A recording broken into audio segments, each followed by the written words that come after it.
All right, hell yeah, there we go. All right, so sorry about all of that.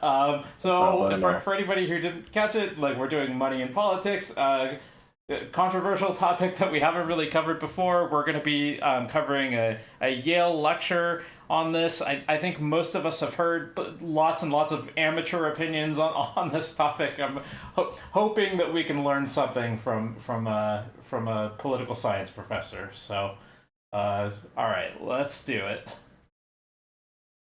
So that was Barack Obama's 2010 State of the Unions in late January of 2010, a couple of weeks after the Supreme Court had handed down its Citizens United decision. And the clip went viral because of that playback of Associate Justice Samuel Alito, who lip readers were debating whether he was saying, "You lie," or "not true," in the middle of Obama's speech. And it was an unusual speech because That's really funny because Obama very famously had a Republican call him out. I believe it was, I'm not going to remember the name, but there's some famous Republican who shouted, "You lie," when Obama gave a State of the Union speech in the lead up to trying to pass Obamacare. So this would have been, I guess, like 2009, perhaps 2010 State of the Union speech. Just funny. There's a parallel there. I remember that. Like, is that a different speech from what he's talking about? Because Yes, it is. okay. I missed a little bit of context there. Okay. Or, well, I guess to be fair, it could have been the same State of the Union speech. Would make it really ironic that there was a person who yelled, "You lie," and Samuel Alito might have been mouthing, "You lie." Because I didn't think there was any doubt about about somebody saying "you lie," but yeah, it wasn't Samuel Alito who said the thing that we're. Joe Wilson, that's who it is. Okay. Okay. normally presidents do not criticize the court. Oh, and a quick fact check. When Joe Wilson shouted, "You lie," it was not in a State of the Union. It was in a speech just a normal speech by Obama in a joint session of Congress. It was not a State of the Union. During something like a State of the Union speech, and nor do members of the court respond to what the president says. And so it became a sort of emblematic of the tussles between the Obama administration and the much more conservative judiciary. Many people thought and think that Citizens United was a horrific decision that, as Obama said, opened the floodgates to corporate money in politics, making even more problematic the sorts of things identified in the book about dark money, which I put on the syllabus for today. I'm going to give you a somewhat different argument. I think that Citizens United is a symptom of a much different and much bigger problem. And so that reversing Citizens United would really be sort of taking a Band-Aid to a much bigger problem. And so our agenda is we're going to start off by noticing that there's a difference between the supply of money in politics and the demand for money. Almost everything you read about money in politics is about the supply. It's about the lobbyists. It's about the fat cats. It's about the people who spend money in order to work their way in politics, and that's why they're supplying it. Almost nobody talks about the demand side. Why is there so much desire for money in American politics, much more in American politics than in many other systems? And so in the last part of the lecture, I'm going to come to the demand side. For most of the lecture, I better focus on the supply side, as almost everybody does, but we should remember that it's only one piece of the equation. I'm going to begin by talking, before I get into the guts of the money in politics subject, I'm going to talk more generally about courts in American politics and separate out some myths from realities. Many people think that the idea of an independent judiciary with powers to review the constitutionality of legislation that comes out of the political branches is a great thing.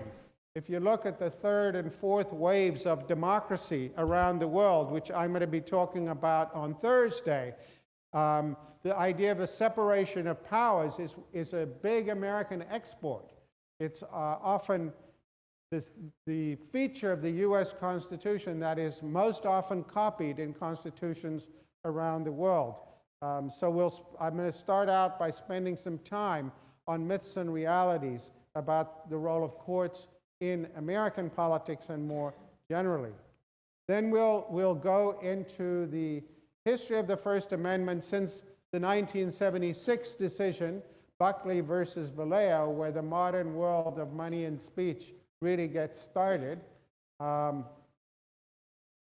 pay some attention to the changing media context that all of this is going on in as we've evolved from the world I was describing in the last lecture, the world in which everybody watched the same evening news at 6:30, to the world of Twitter and blogging and people getting most of their news from places like Facebook.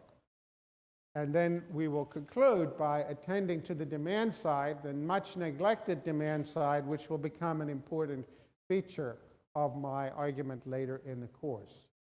So let's talk about courts in American politics, as my subtitle here is Myths and Realities. This is a picture of the Warren Court. And I put the Warren Court up there for a very particular reason, which is that the Warren Court was a massive outlier in American history. It was a massive outlier because it was an extremely progressive, to use the term that liberalism has been reinvented as in the last decade or so, possibly the most progressive court in American history. And it was remarkable, first and foremost, because Earl Warren, who was appointed by President Eisenhower in 1953, Eisenhower called it the worst damn fool mistake I ever made. He had been a conservative governor a Republican governor of California. He had been responsible for the internment of Japanese prisoners during World War II. He didn't have any signs that he was going to be a much different person than he turned out to be on the court. And so he presided over this era known as the Warren Court.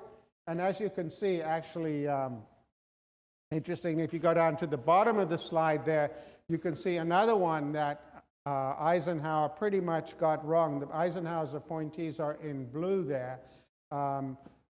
William Brennan also turned out to be a very liberal justice and didn't make Eisenhower very happy. But you can see that it's just to pause there for a second. It's really kind of crazy to think about the idea that you'd appoint a justice and then be very sort of cross with them being politically not aligned with you in the modern context, where there's so much like it feels like it's so much more of a certain thing. Like I know there are certain exceptions. Like, for example, I think it's Gorsuch is really liberal on indigenous issues as opposed to most conservatives. But like for the most part, it's very you definitely know who the right leaning, who the left leaning people in the court are these days, and the idea that that Donald Trump would appoint a judge that would ever turn out to be very liberal, for example, like that's just so unthinkable in the modern context. Yeah, and I think the modern context got to be that way because of this situation, right? It's like the congressional hearings for Supreme Court justices are just very thorough interrogations of how they'll rule on a lot of the different issues that that are expected to come up, and it's so that people don't get surprised like this. I think the other thing that sort of led to this change as well is the court, it feels like, has much higher stakes now than previously. We get a lot of our biggest policy decisions now through the Supreme Court, in big part because of how gridlocked Congress is. So a lot of stuff gets done through the courts, or a lot of stuff gets done through executive actions, and the check on executive, oh my cat, and then the check on executive actions is the court as well. So if you're doing things through executive actions, or if you're doing things through the court, the Supreme Court appointees become a lot more important. Just one second, I gotta think I'm going to find that one moment.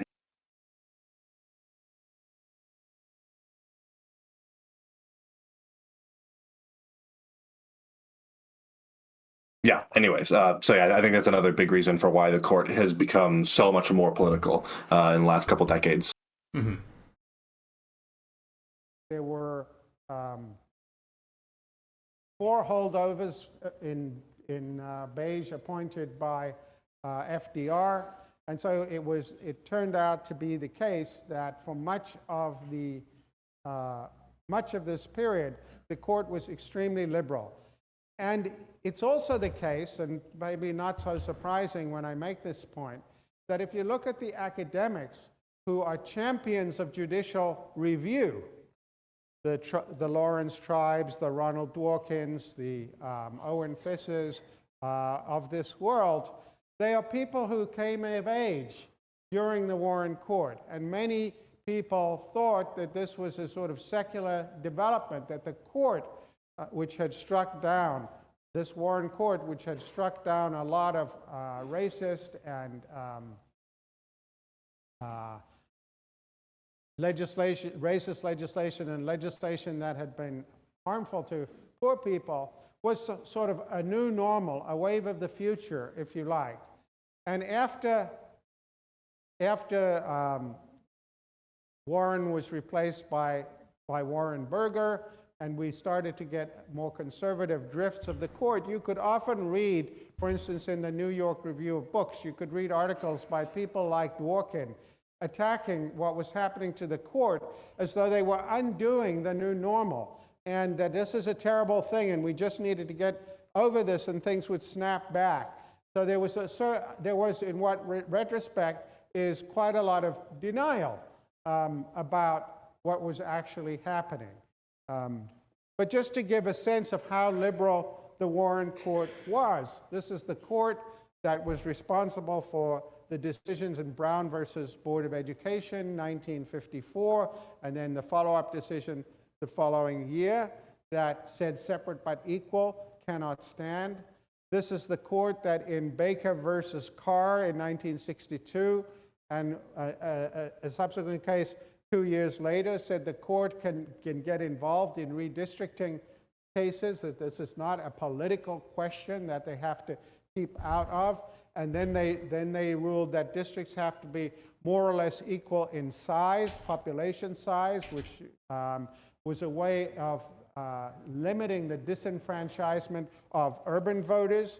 This is a court which in Mapp versus Ohio said that unreasonable searches and seizures would produce evidence that wouldn't be able to be used in court. This is the court that in 1963, Gideon versus Wainwright, said that indigent defendants would have a right to an attorney appointed by the government if they couldn't pay for one themselves. This is the court that in New York Times versus Sullivan said that if a public figure wants to accuse you of defamation, there's a very high standard. They have to find actual malice on your part. It's an extremely difficult thing to prove. So it was seen as a huge boon for the freedom of the press to act as the fourth branch of government, if you like, in criticizing public officials. This is the court that in 1965 adopted Griswold versus Connecticut, a decision that said that outlawing contraception in the state of Connecticut was illegal. It would become very important later because it became the building block for Roe versus Wade after that was actually the beginning of the Burger Court. But the logic came from Griswold versus Connecticut, which was that the idea, there was concept of privacy that the court affirmed in Griswold that would become the basis of the decision in Roe versus Wade in the following decade. This is the court that adopted Miranda versus Arizona. You've all heard about Miranda warnings. You have a right to remain silent. You have a right to have an attorney. And if the police violate those Miranda warnings, convictions will not stand.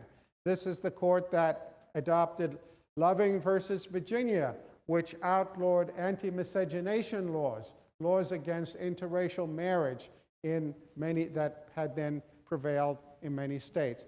So this is by no means an exhaustive list. Just to give you a flavor of the court, it was really seen as the vanguard of progressive change by many liberals, and led, as I said, to that generation of legal and constitutional theorists to think that courts were tremendously important engines of social change. But it was an outlier. Typically, presidents don't make the kind of damn fool mistake that Eisenhower accused himself of having made with the appointment of Earl Warren. Typically, presidents get pretty much the courts that they want, and typically judges are fairly conservative figures that don't want to rock the boat, that tend to affirm the status quo. And so the court that we've actually had since the Warren Court, first the Burger Court, and then the Rehnquist Court, and then the Roberts Court, those courts are much more typical of how courts have behaved throughout American history. So if we go back and just to give you a flavor of how courts have tended to behave through most of American history, not the Warren era, Dred Scott versus Stanford was the case in which that's not a typical decision. What do you mean? That is like one of the most notoriously reviled decisions in the history of the Supreme Court. So was Dred Scott reviled at the time? It was very controversial at the time, and it is since then been reviled. Yeah. This is one of the key events that led up to the Civil War. This is having to do with runaway slaves from the South escaping to the North, and the court ruling that that Northerners were obligated to return them as property to their Southern owners.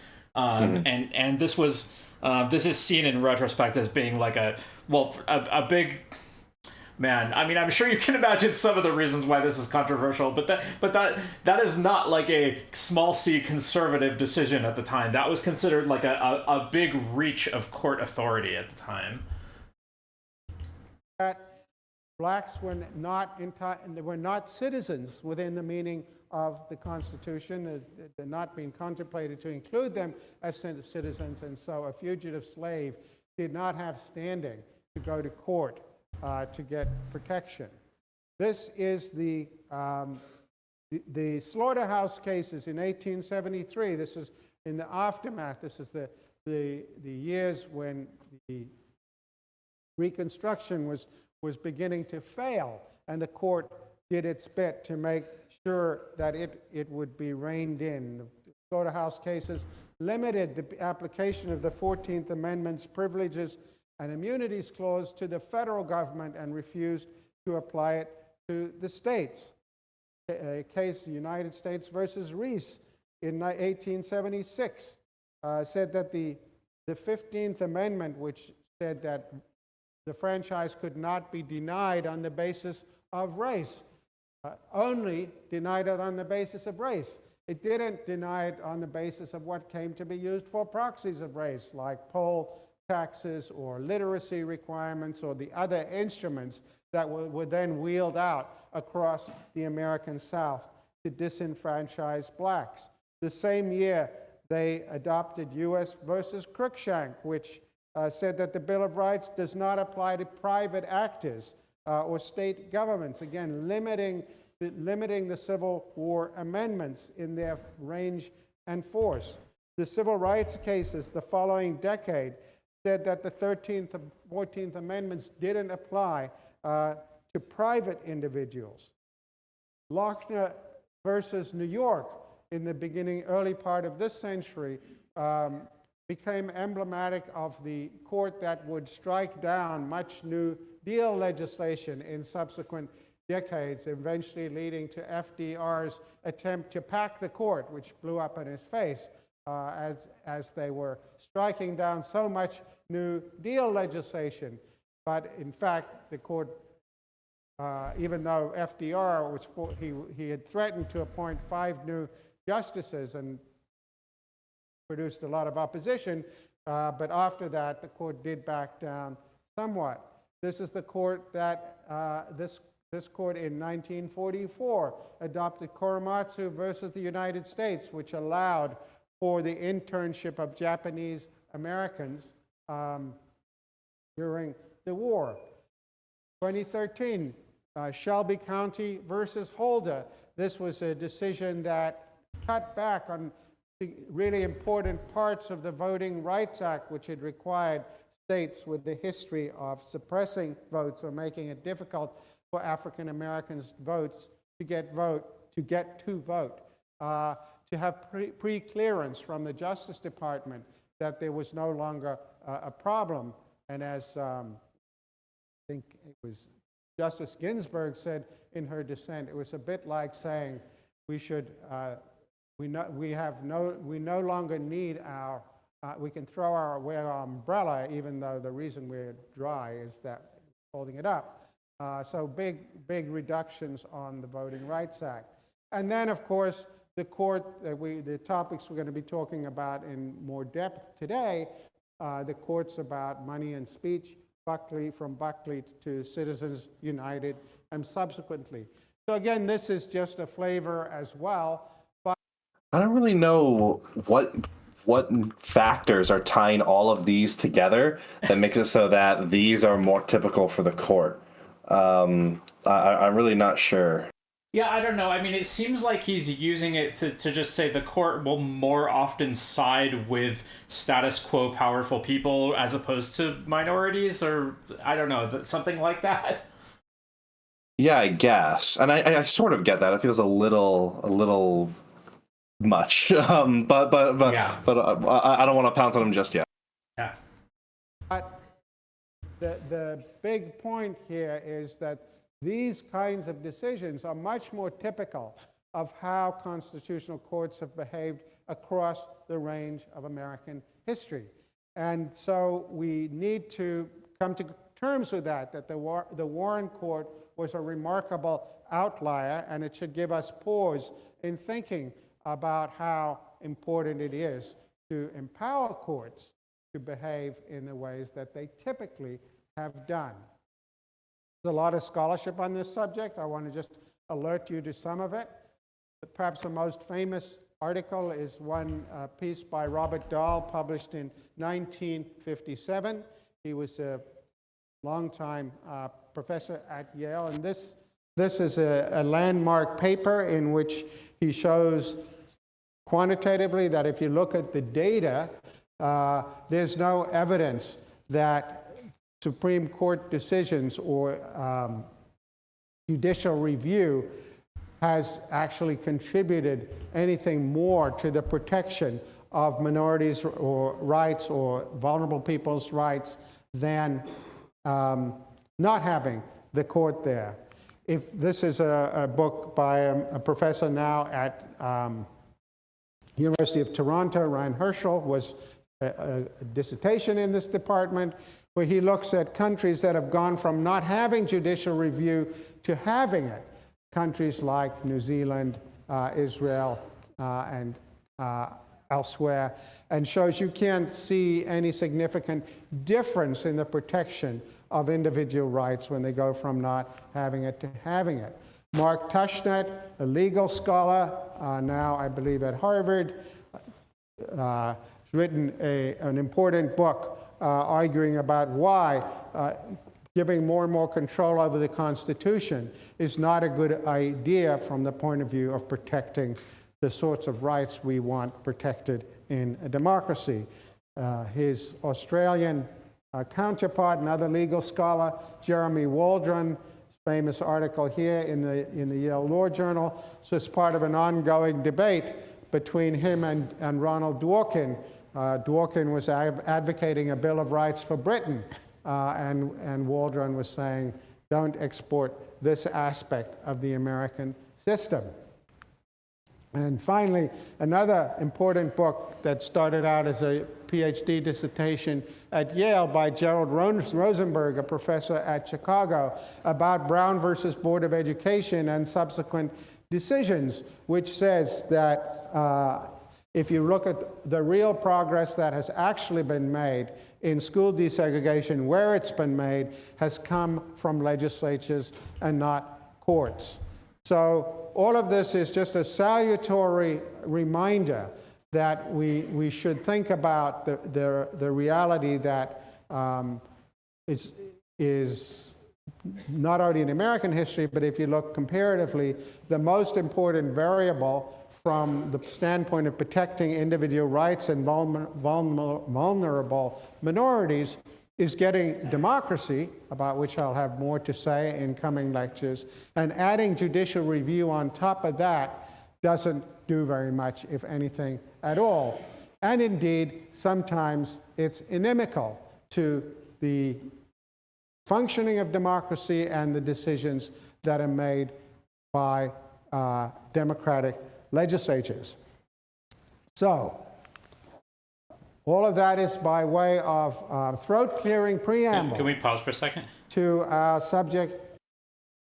I think the fact that judicial review is inimical sometimes to the functioning of democracy is actually part of the reason that it was written into the Constitution, right? I mean, like, this is kind of the idea of separation of powers, is that we wanted, or not we, but, you know, the people who wrote the Constitution wanted to have branches of the government that were not susceptible to public opinion and that were intentionally there to check and counteract them.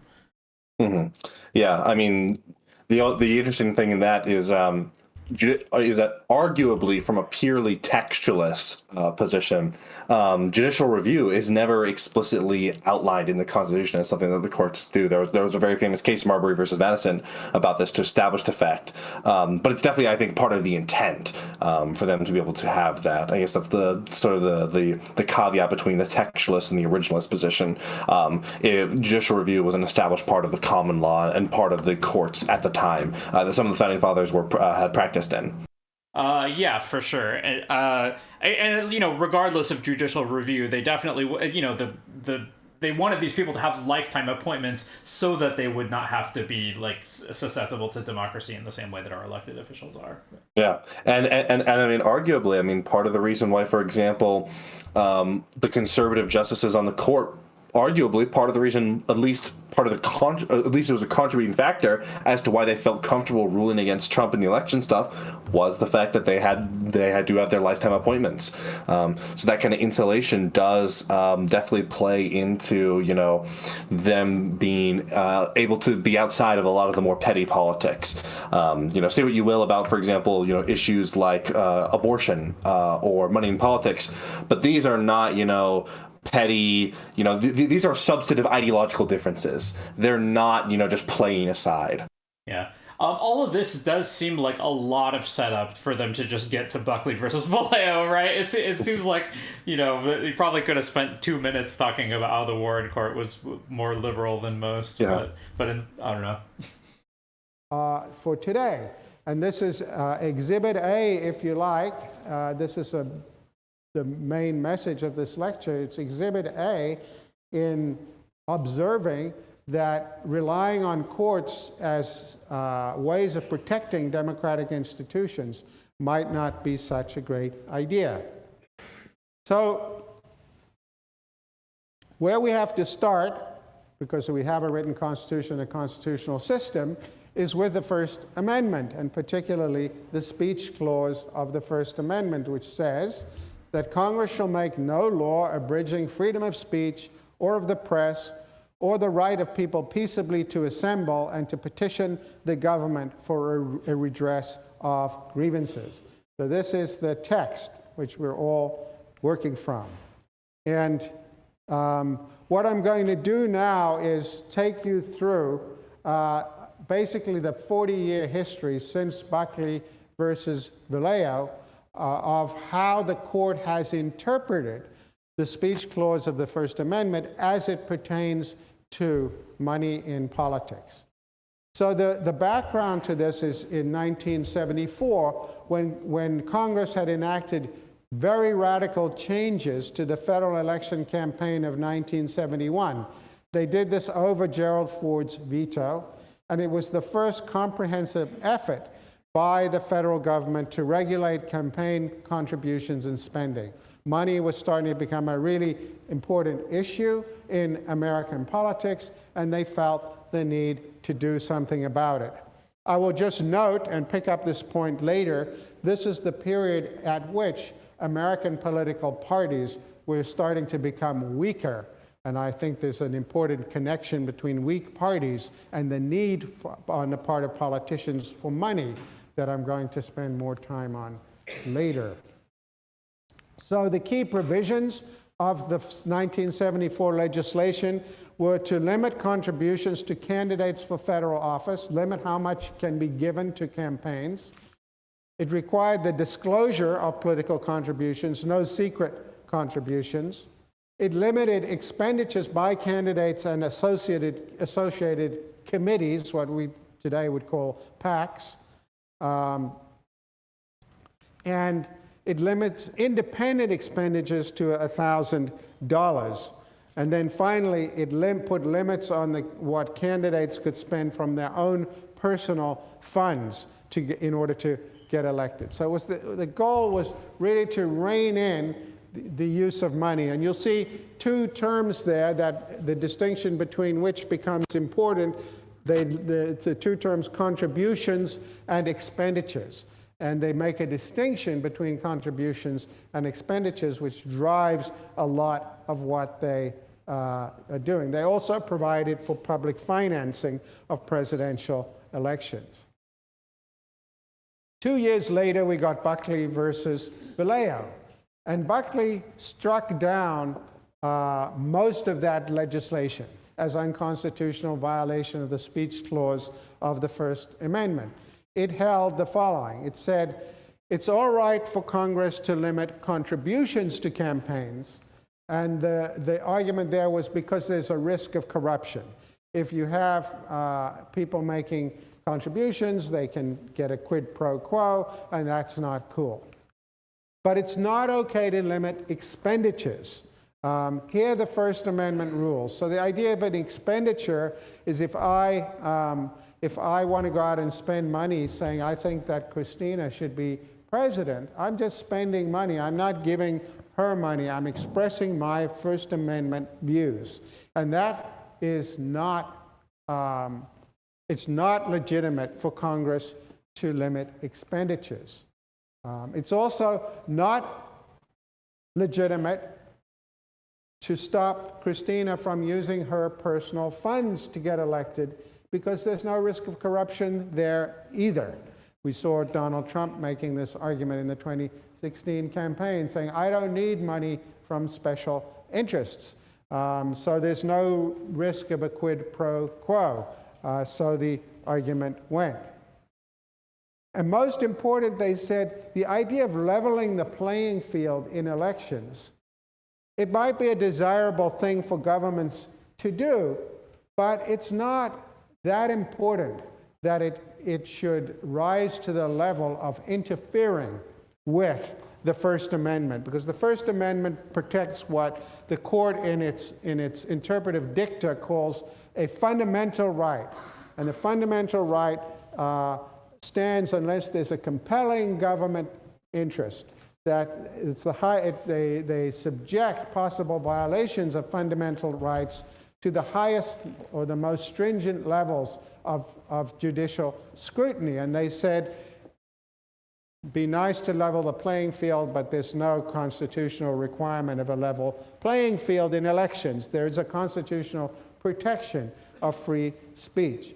And so the opinion said the First Amendment simply cannot tolerate any interference with a candidate's freedom to speak without legislative limit on behalf of his own candidacy. This was the phrase about self-funded elections.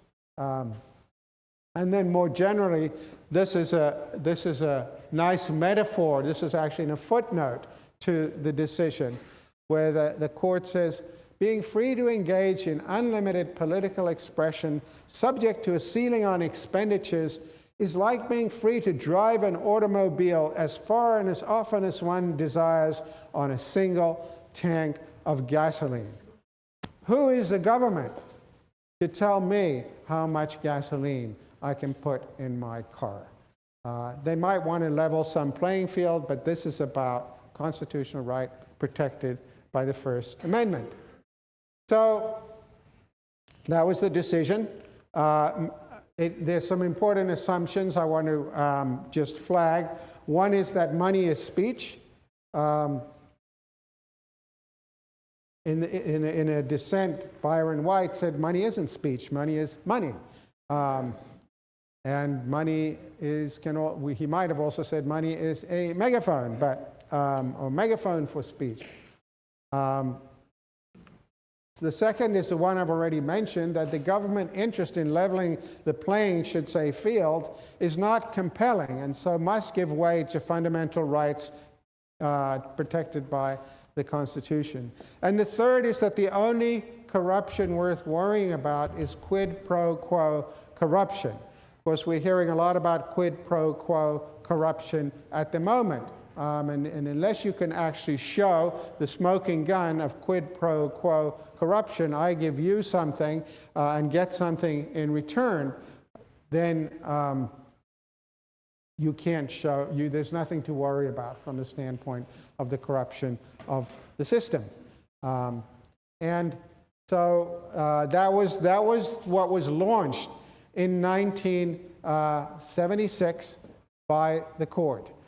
Now, this is vastly more important than Citizens United, in the sense that once this decision was made, the changes that have led us down this 40-year path to Citizens United are more or less, nothing's inevitable in politics, but exceedingly likely to follow. I'll just mention a few other decisions that the court made. So in 1990, when the drift to the right on the court was not as far as it has subsequently gone, the court did say that corporations didn't have the same First Amendment rights as individuals. So it was okay for the Michigan legislature to stop corporations from making independent expenditures to support candidates on the grounds that corporate wealth can unduly influence elections. So they were saying corporations are not protected in the same way, at least, as individuals by the speech clause of the First Amendment. They don't have the same First Amendment rights, and in that case, the government interest in the conduct of elections and leveling the playing field, if you like, not having undue corporate interest trumps. The reason I'm putting the Michigan case there is because that was what was overruled in 2010 in Citizens United. Citizens United was founded by Floyd Brown, a DC political consultant in 1988. And it was an organization, you can see here its leitmotif. It's an organization dedicated to restoring our government to citizens' control. Through a combination of education, advocacy, and grassroots organizations, Citizens United seeks to reassert the traditional American values of limited government, freedom of enterprise, strong families, and national sovereignty and security. Citizens United's goal is to restore the Founding Fathers' vision of a free nation, guided by the honesty, common sense, and goodwill of its citizens. American is apple pie. And so what was at issue in this case is that they had planned to advertise a film that was essentially an anti-Hillary Clinton commercial shortly before the 2008 Democratic primaries, when she was still running for the nomination. And at that time, federal law had prohibited corporations and unions from making what they called electioneering communications 30 days prior to an election, a primary or 60 days prior to an election. or making any expenditures advocating the election or defeat of a candidate at any time. So there was some limit on the content and some limit on the timing, and the argument had been that under the then prevailing Michigan law, that these were the kinds of constraints that had been legitimate. And in Citizens United, the court said no. The court held instead that Congress cannot limit corporate expenditures, and so overruled its prior decision in the Michigan case, and said the First Amendment rules in the same way with respect to corporate expenditures as it does to individuals. There's no risk of corruption here, so there's no, again, quid pro quo is what counts. And the idea that the court should be involved in protecting the shareholders of corporations cannot stand. By that time, there was a long-established, SOM students here will know, a long-established rule called the business judgment rule, which said that while it's good, perhaps, for corporations to maximize shareholder returns, there's no requirement of that. And the business judgment rule says, basically, if the shareholders don't like the way a corporation is managing the company, they can either sell their shares, low exit costs, or they can get new management. So it was not the business of the court to protect shareholders from the political uses of corporate money. So the assumptions now are that corporations have the same free speech rights as individuals, and so any government interest in leveling the playing field isn't compelling and so must fall. And again, reaffirming this idea that the only corruption worth worrying about is quid pro quo, getting something in return for giving a politician some money. Now, there's a subsequent couple of decisions that are less often talked about than Citizens United that I just want to mention. So the first one was the same year, Speech Now versus the Federal Election Commission, by the DC Circuit Court of Appeals. This is in the wake of Citizens United, where they said contribution limits, whether to independent advocacy groups or cannot be to whether to individuals, advocacy groups, or other organizations cannot be limited. So the idea here is that you can make a contribution to another organization, and that can't be limited. There's no risk of corruption, the First Amendment rule. They said, though, that Congress can require disclosure. So if I'm going to give money to a political action committee or something like that, it's reasonable for Congress to require at least disclosure that people will know where the money came from. The public has an interest in knowing who's speaking about a candidate or making an argument in politics. Again, they're affirming this idea that now become a mantra, that the only corruption worth worrying about is quid pro quo.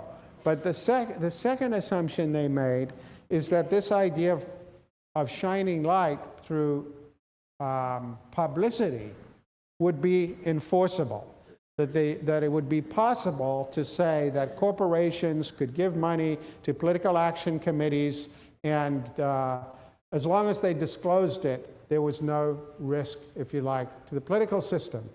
Certainly not a serious enough risk to justify interfering with their First Amendment rights to make political expenditures as they chose. As I say, good luck with that. Here to help me make my move to secrecy and obfuscation completely transparent, please welcome former general counsel to the McCain campaign and my personal lawyer, Mr. Trevor Potter. Trevor, nice to see you. You want some? Can I carve you some? You want some ham rope? I'll wait till later. No, yeah. Well, he's not kosher. All right. Now, Trevor, I've got all these people down at the bottom of the screen who've been giving me money, individual Americans, but I haven't gotten any of the big corporate money. That's why I have a super PAC Why wouldn't a corporation give money? Well, they'd be nervous about giving in a way that their name is publicly disclosed. People might object to what they've done, their shareholders, their customers. Okay, so that's where a C4 comes in. A corporation or an individual can give to a C4 and nobody gets to know that they did it, That's right? right. Okay, so how do I get one? And that money can be used for politics. Oh, great, So- that's good too. So we need to get you one. As long as it goes through me, it can go to anything at once. So how do I get me one, Trevor? Well, lawyers often form Delaware corporations, which we call shell corporations, that just sit there until they're needed. So there's some anonymous shell corporation? Right, and I happen to have one here in my briefcase. Let's see it. So Okay, what's it called? it's called Anonymous Shell Corporation. That's got a real ring to it, Trev. Registered in Delaware. Now, I don't have to go to Delaware, do I? No, it's already been done for you. Okay. Okay, Anonymous Shell Corporation filed in Delaware. Okay, I got this. So now I have a C4? Right, now we need to turn it into your shell corporation, your anonymous one, and we do that by having normally a board of directors meeting. And who's on the board of directors? Well, just you. We can just Sounds have like a you nice do group of this. people. So, All right, let's do it. Let's call it. Okay. Let's. And I've shattered my champagne glass. I hope there's no sensitive electronic equipment down there. All right, call to order. Let's do this thing. all right.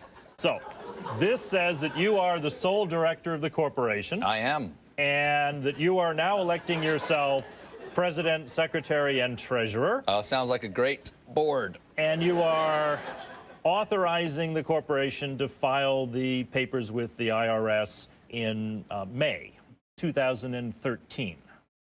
So I could get money for my C4, use that for political purposes, and nobody knows anything about it till 6 months after the election. That's right. And even then, they won't know who your donors are. That's my kind of campaign finance restriction. Okay, so now I've signed it. I have a C4? You have a C4. It's up and going. So without this, I am transparent. With this, I am opaque. That's it. Without it, you get to know. With it, you go to hell. Without it, here's who gave me my money. With it, you know what? Your mother gave me my money. Well, I like that, Trev.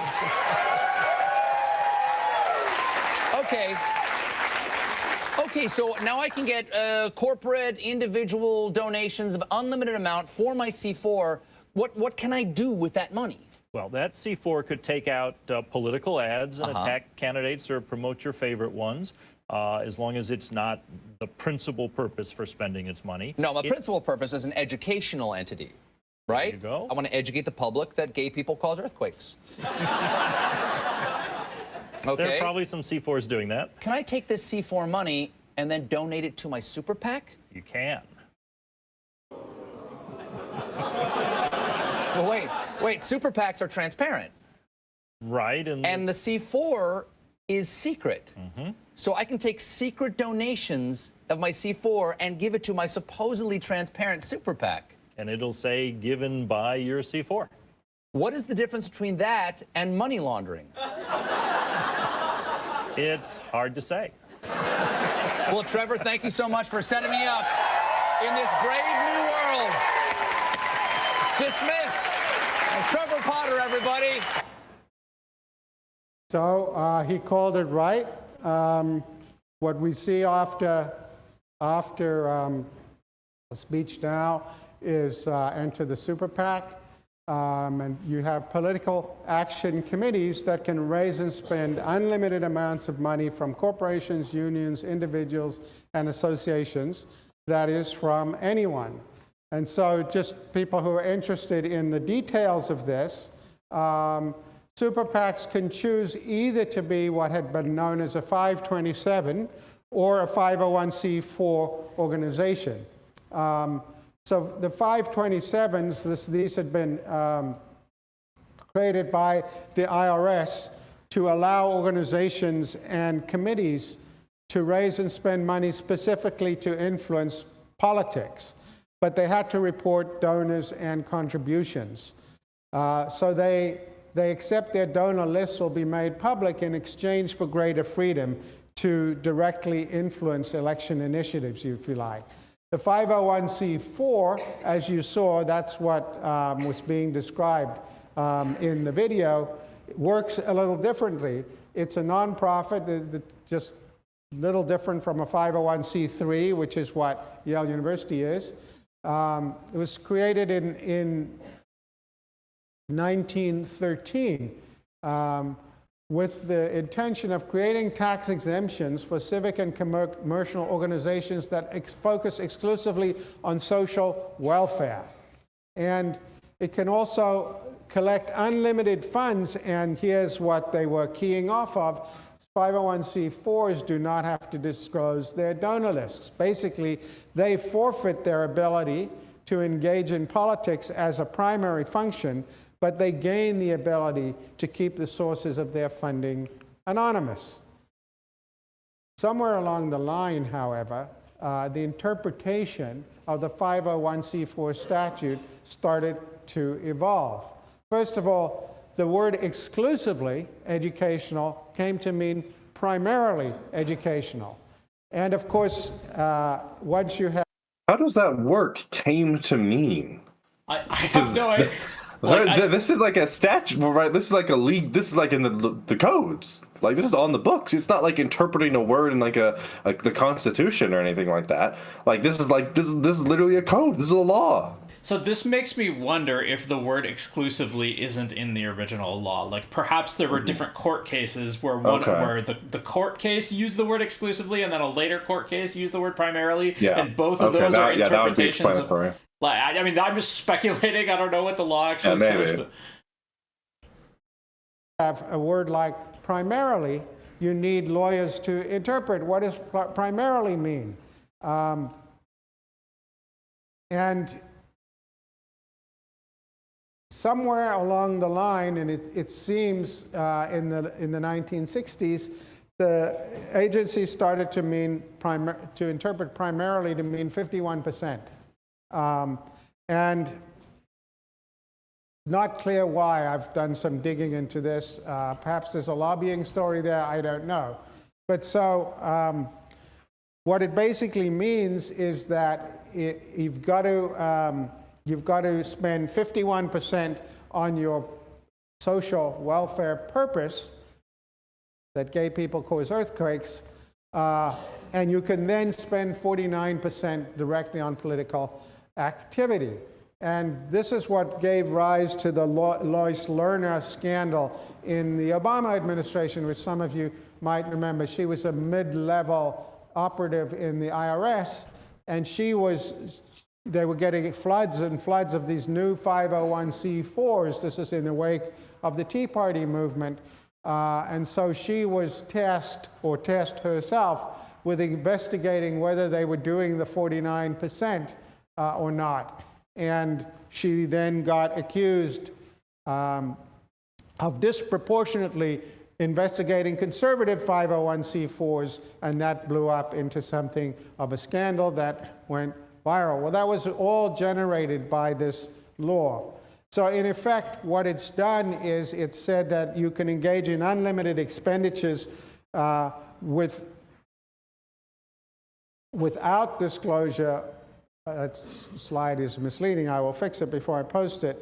Well, optional disclosure, I guess is sufficient to say, without disclosure, for 51%, essentially paying a 51% quasi-tax. It's not really even a tax because you can define your social welfare purpose to suit yourself. And so if you want to see what effect this had, this is super PAC spending by disclosure, and you can see that in the 2010 election cycle, before all of this became operative, most of the money was going to companies that, to 527s that were disclosing, and not very much was going to others. But after 2012, you can see a lot more money starting to go to the new 501c4 super PACs, at least half of the spending in that election cycle. So we've seen this is a move into more dark money than we had before operating in politics. The upshot is that contributions to campaigns, to candidates or campaigns, can still be limited by the federal government, but independent expenditures can't be limited, and contributions to organizations that engage in expenditures, right? So contributions to candidates can be limited, but contributions to organizations that engage in expenditures cannot be limited, and reporting rules would require a massive overhaul to be meaningful. So that has been the story of campaign finance reform and the American courts through 2010. I should mention one additional decision, and this is 2014, McCutcheon versus the Federal Election Commission. This is the only subsequent time the court has revisited campaign finance, and there had been a law which had limited the number of candidates that you could give money to. I think it was to 5 candidates in any given elections cycle, and the amount you could give to a party was also limited. And so that meant the total amount you could give in any 2-year election cycle came out to $117,200. You couldn't give more than that. And the court said, no, why should you be limited to only giving to 5 candidates? The justification for this combined restriction was unwarranted. It's not tailored to any particular purpose that the government is entitled to engage in. Even though actually Buckley had upheld aggregation limits, they said, again, there's no quid pro quo here. You're not giving money to get anything in return. What's the difference between giving money to 5 candidates and giving money to 30 or 40 candidates? Again, assuming quid pro quo is the only corruption worth worrying about, and massive increase in inequality of contributed power now. Instead of 117,200, you can give 3.5 million in contributions. He's made this point a few times now where he says the court has made this assumption in their rulings that quid pro quo is the only corruption worth worrying about, but he hasn't really said almost anything about other ideas of what corruption might be. And it seems like in order to either support these rulings or to oppose that, because I assume the people who oppose them on the grounds that money in politics is going to cause corruption, and the people who support them, are downplaying the risk of corruption. But I'm not sure people even agree on what corruption is. It just seems like a pretty nebulous concept. And outside of quid pro quo, like what else do you think the word could mean? Because there's probably something, but I don't know what to say about it. Yeah, I think it comes down to, because I mean, it comes down to what exactly do we mean by quid pro quo? Because would you say that doing any sort of inducement of behavior is necessarily a quid pro quo? Because I can imagine 2 people disagreeing about whether or not the idea of the revolving door is a quid pro quo. I can totally imagine how one person would say, oh, that's quid pro quo because they're acting in this way and then they're getting a job. Another person saying, well, no, that's not quid pro quo. That could just be industry selecting for the people that are most experienced, and equally the government trying to select for the people that are most experienced, and that's going to be a pretty small pool.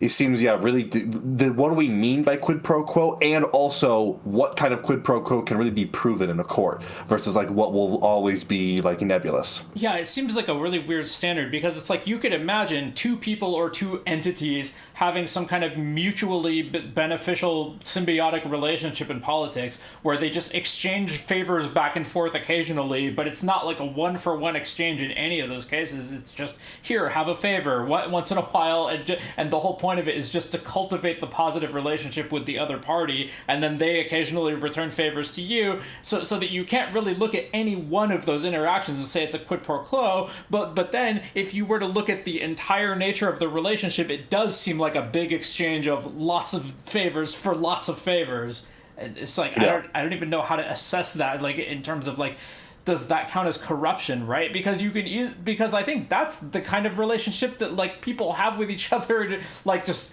like, if you're my friend, I might do favors for you, and you might do favors, right? But then it's like if you're trying to keep that out of politics, it seems like you would need to define more strictly under what conditions is the exchanging of favors tantamount to corruption. But like, I don't know. I'm hoping he'll say more about that. I don't know. Yeah. Contributions in any election cycle. So again, much more inequality of influence in the world of contributions. Now, some people say this isn't so terrible because it may attract more money into contributions to candidates and less money into dark money. Rick Pildes at the NYU Law School, for example, has made this argument. So the idea is that if you can give more money to the candidates, you won't spend it on dark money, and so we might actually get less darkness. At this point, I think that's speculative. The jury is out. So that is the jot and tittle of the court's involvement in campaign finance reform efforts. Before I turn to the demand side, I just want to say something about the changing media context of all of this, because we're living in a very different world from the world that existed in 1976. Apart from what we make of this equation of money with speech that Byron White and many others have subsequently criticized, in 1976 there were basically 3 TV channels, and because of the scarcity of TV channels, the federal government came up with, this was not done through the courts or even by Congress, it was actually done in the executive branch. They came up with, the FEC came up with something, no, it wasn't the SEC, but it was, I forget exactly which agency came up, but they came up with this, Federal Communications Commissions, the FCC, came up with something called the Fairness Doctrine. And the notion there was that because there's a limited number of channels, that if a TV channel puts on one point of view, they must put on a competing point of view from the other side. So there was this notion of achieving some kinds of political balance. And this was never actually challenged in the court, so the court never ruled on it. And we had the Fairness Doctrine until the 1980s during the Reagan administration. And during the Reagan administration, we also had the advent of cable television. And the FCC said, well, now there's an unlimited number of channels, so there's no reason to have the Fairness Doctrine, right? And then we got satellites, so instead of 80 or 90 channels, we have hundreds of channels. So there's no reason to have the Fairness Doctrine, because the logic for the Fairness Doctrine was the scarcity of channels. I've heard it said before, I don't know 100% that this is true, but that a lot of the reason that that the Reagan administration wanted the Fairness Doctrine abolished was because of the rise of right-wing talk radio and like Rush Limbaugh and people like that, right? And that they felt I've never heard that before. Yeah, I've heard it said that they felt their side of like political media representation was being stifled by the Fairness Doctrine, and therefore they wanted to like free them up to have more effective advocates. That's a really interesting like flip or way to look at it. That the Fairness Doctrine in a way is unfair by artificially constraining someone in a more dominant position. That's actually really interesting. Mm-hmm.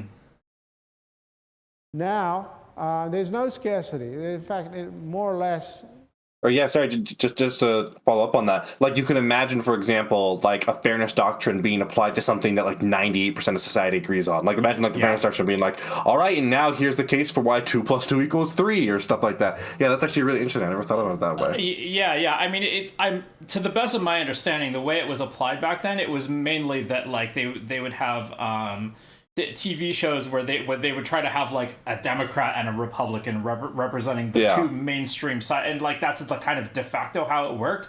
But yeah, theoretically, if it, like I guess I don't know the wording of the original rule, but you could imagine that like if for every controversial topic you brought up you had to bring on the opposing side, this could actually like dissuade people from talking about controversial topics at all, right? Like maybe you don't even want to have the guy on your channel to rail against pedophilia for fear that now you have to have the pro pedophile like advocate on to counterbalance them or something like that, and it might lead to just a much more like avoidant media environment, reluctant to even discuss those issues at all. Unlimited number of channels. And so the Reagan administration abandoned the fairness doctrine, and that started us on the political consequences of increasingly segmented media markets. The world that we moved to being a world in which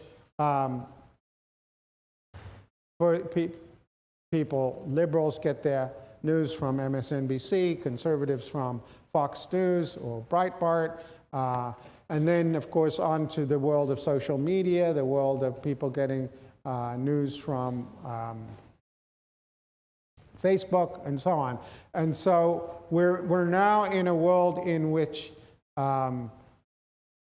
it's almost impossible to have any requirement that different points of view confront one another, in the sense that, say, John Stuart Mill talked about in the competition for ideas. The idea that you know, if you think about, you know, Prime Minister's questions in the UK Parliament, where the Prime Minister has to stand there and be questioned and defend his or her views to the opposition.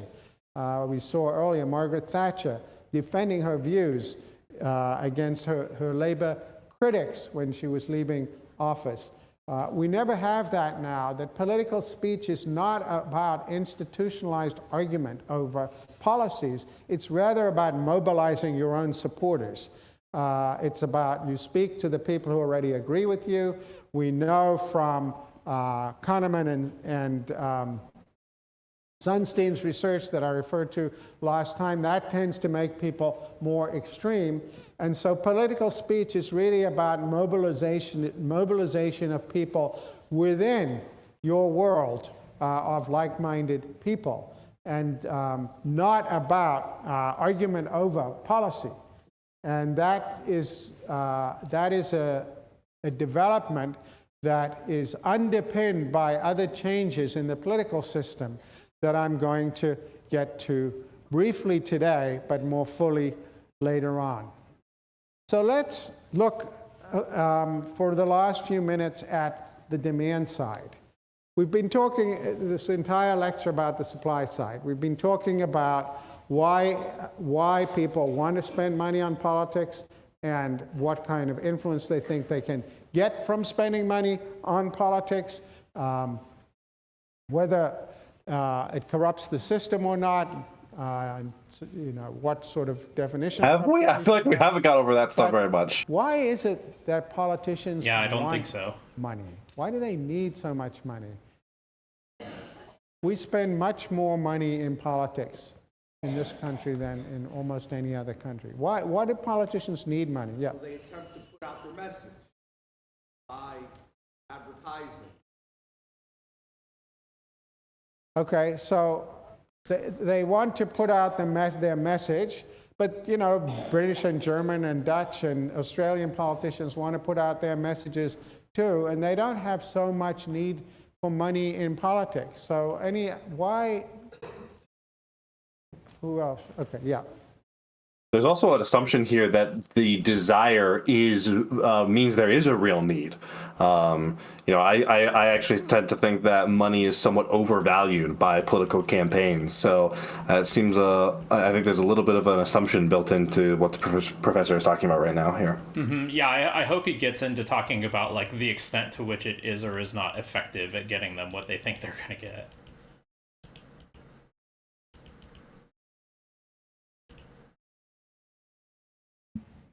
There are no primaries in the UK, and the election cycle takes exactly 6 weeks. So frequent elections and a staggered cycle, as well as primaries. So we have essentially permanent campaigning, and campaigns are much longer. In most parliamentary systems, you call an election 3 or 4 weeks before the election. There's a very short election cycle. So that's one reason. And of course, if you have primaries, you need money for the primaries. So those are among the reasons people need so much money. Any other reasons? Yeah. Seen as a measure of support for the candidate? Seen as a measure of support for a candidate. So we see, how do you get to be on the stage in the current Democratic debates? You've got to not only show that you've risen to a certain level in the polls, but you've also got to have raised money from some specified number of independent contributors. So it's a way of demonstrating that you can get support. Again, it's not obvious why that differentiates American politics from other countries. Yeah. Well, for presidential elections, this is a huge country, and people need to have teams all over the place, and unlike a parliamentary system where the local elections then govern who comes in power and so forth. Here, That is what governs. you need to have a completely national campaign. Oh, I guess it just means presidential. Expensive. Well, but I mean, that you certainly, many countries you have to have national campaigns, and first and foremost, you have to win in your district, right? In your district, you need the money to win in your district here. But I think you're onto something nonetheless about thinking about the difference between national campaigning and local campaigning. The hand over here.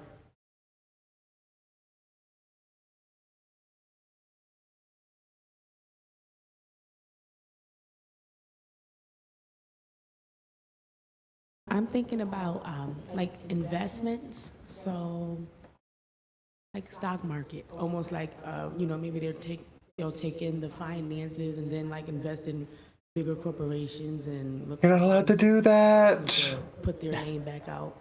Almost. You're not allowed to do that. I hate how many people don't even realize this. Campaign contributions, you're only allowed to use those on the campaign. You can't just use those on anything. You can't just pay that to yourself. You can't just buy anything you want with that, to be super clear.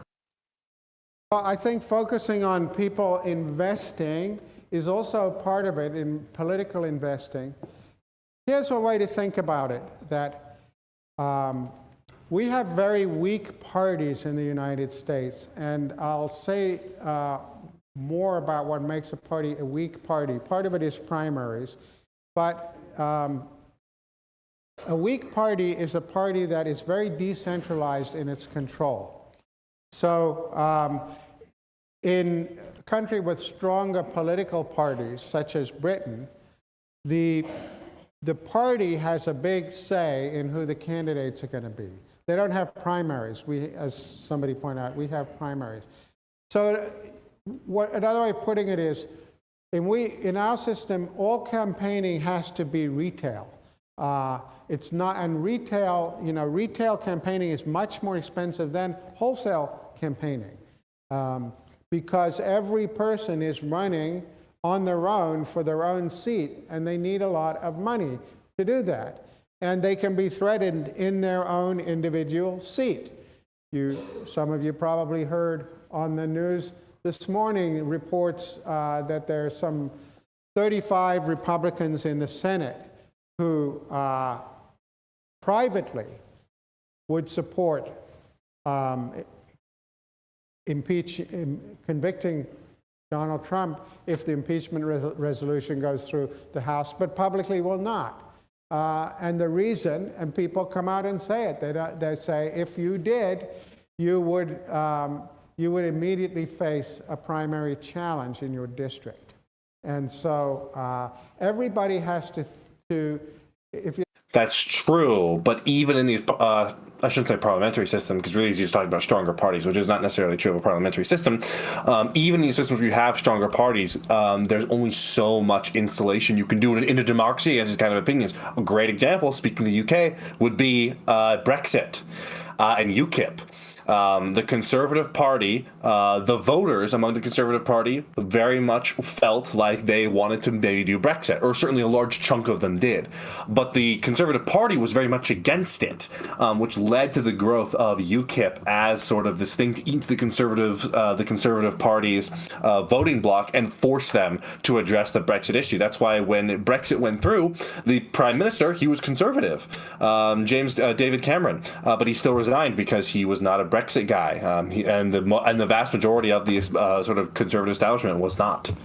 And I think Brexit actually did have a decent amount of campaign spending as far as like British issues go. Like I'm trying to look this up here. The first thing that Google shows me is that 32 million-ish pounds were spent on it, which I think is a lot by UK standards, but I wouldn't know. Yeah, I wouldn't know for sure either, but like in retail campaigning, it's every person for themselves. In wholesale campaigning, you're part of a team that is trying to win as a team.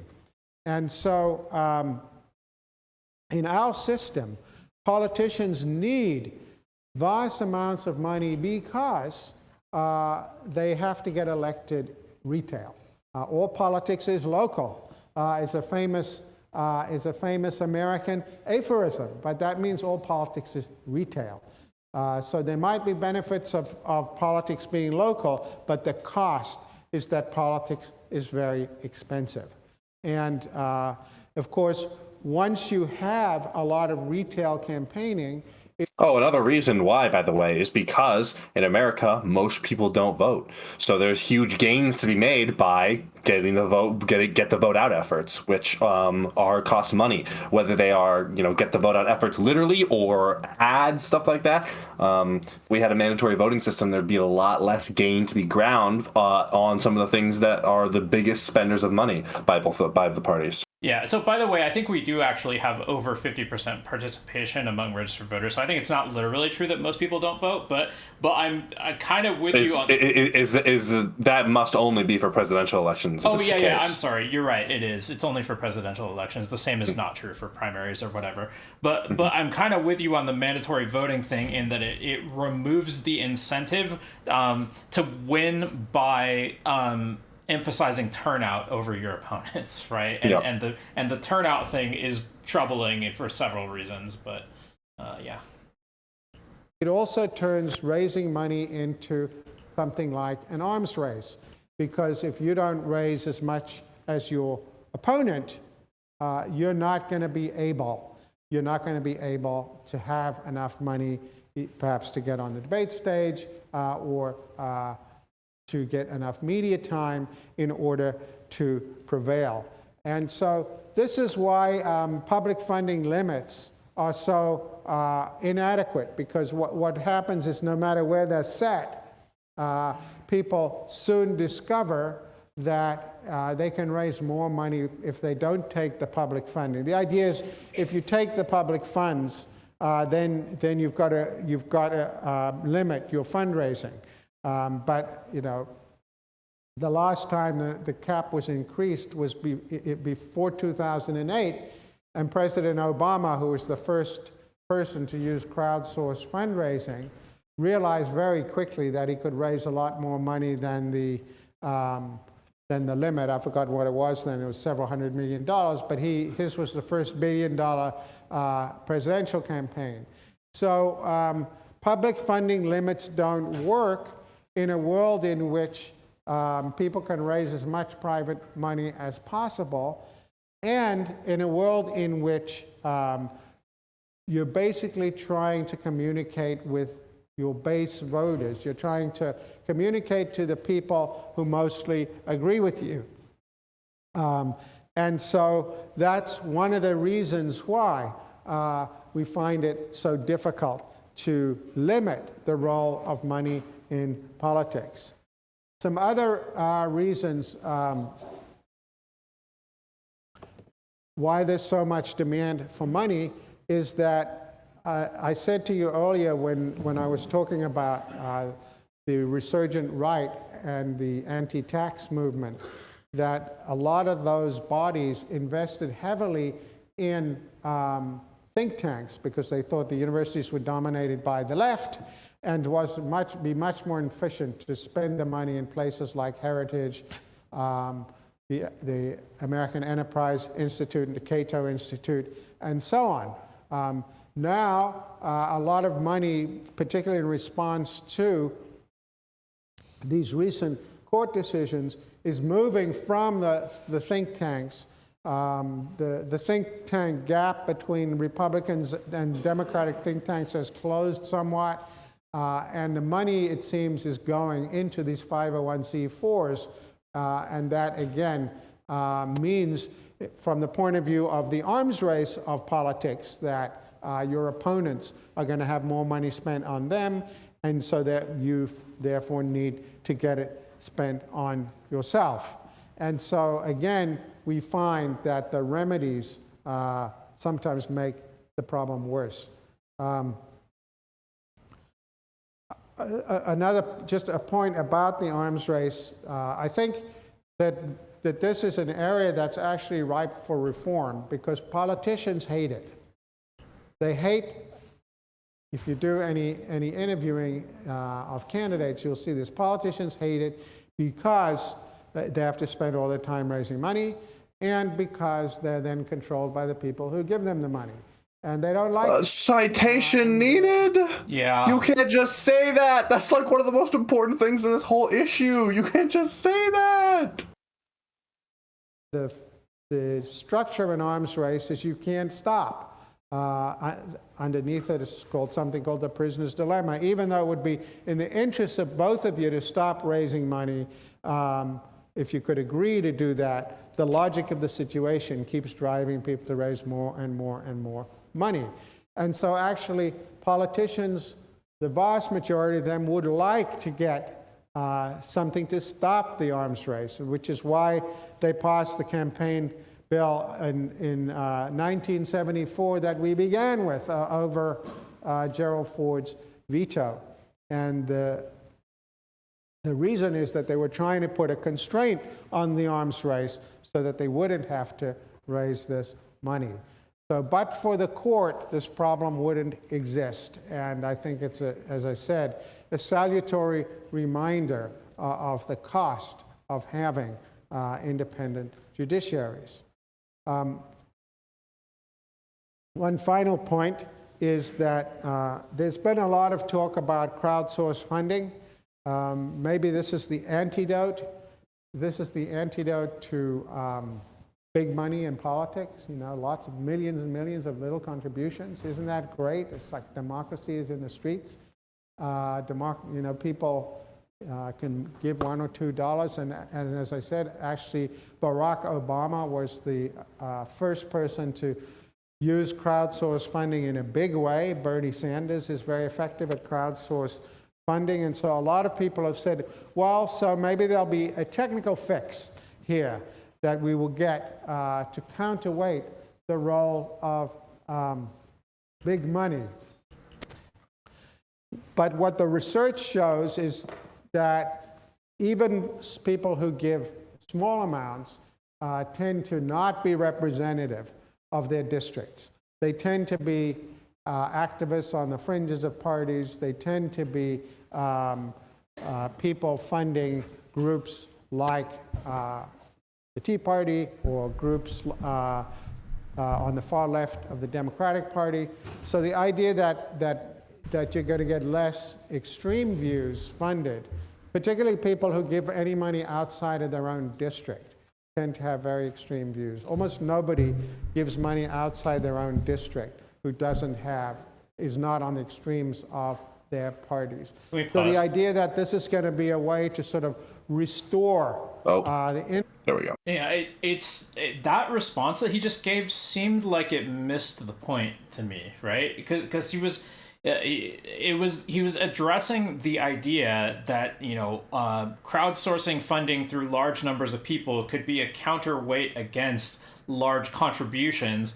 And then his response to it was but actually it's people with more extreme views that tend to give more money. Like I don't think that really addresses whether or not it's true. Yeah, I think the problem. Yeah, I think that response in particular, along with a couple other things, belies the fact that this is resting on a lot of assumptions.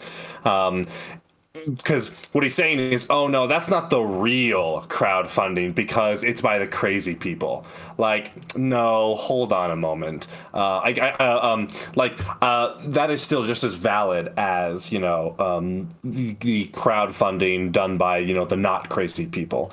I don't think it's fair to draw that kind of arbitrary line in that way. I guess if I really wanted to steelman him, we could say, oh well, when we talk about crowdfunding versus these corporate donors, the things we're talking about are these extreme views we don't like that are extreme by their nature, are not representative of the people.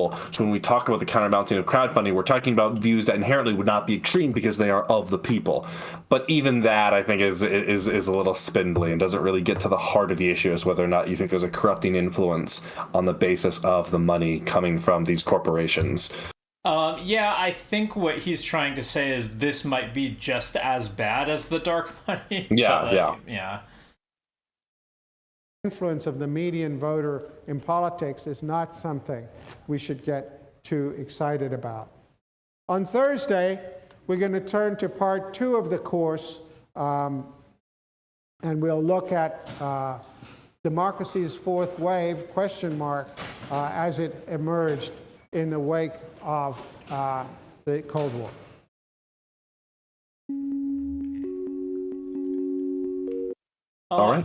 All right, so that was okay. It was like decently informative about a lot of the context around money in politics, but like you said with the citation needed comment, I really wish he would have gone more into the evidence of the effect that money has on politics when it is spent. Yeah, I don't really think. Yeah, this was a good informative about the history of the issue, but it didn't really dive into the issue itself. And when it did touch on the issue, it was just sort of asserted. Yeah, I mean, I suppose it's somewhat noteworthy that here's a Yale political science professor asserting that money does actually influence politicians a lot, or at least that politicians will say that it does. But he hasn't given us much of the reason for thinking that may be true. I don't know. Mm-hmm. Yeah. Well, I don't really have anything else to add. I guess. Do you want to shout yourself out? Twitch.tv/Flowtrace. I'm live right now. I'm here most Wednesdays with Cricket. Thanks for tuning in, guys. Okay. And I only got 3 people I'm not going to raid, but I'll see you around next week. Right on. Yeah, see ya. Yeah.